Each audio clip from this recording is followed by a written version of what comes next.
Jetzt gehe ich mit meiner Mami posten. Komm, wir gehen zusammen durch den Laden. Los geht's. Schau, das sind die Früchte. Ich nehme einen Apfel, eine Banane und ein paar Erdbeeren. Jetzt kommt das Gemüse. Ich nehme ein paar Rüebli, eine rote Peperoni und ein bisschen Salat. So gesund und fein. Gut, jetzt brauchen wir noch etwas für den Morgen. Ich nehme einen feinen Zopf und ein paar Gipfeli.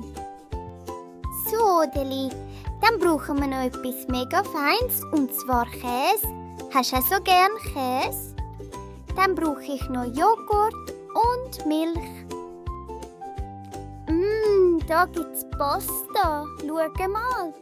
Spaghetti, Penne und Fusilli. Welche wollen wir heute? Dann brauchen wir noch Eier für ein feines Spiegelei, ein Rührei, vielleicht auch ein halbgekochtes Ei. Was hast du gern? Am Wochenende gehen wir noch in den Wald bröteln. Darum brauchen wir ein paar Würste. Und zwar Bratwürste und Cervelo. Meine Mami hat gesagt, ich darf mir heute ein Glacé aussuchen. Welches soll ich nehmen? Die sehen ja alle so fein aus. Jetzt gehen wir zusammen an die Kasse. Die Mami zahlt für alles und ich helfe ihr beim Einpacken.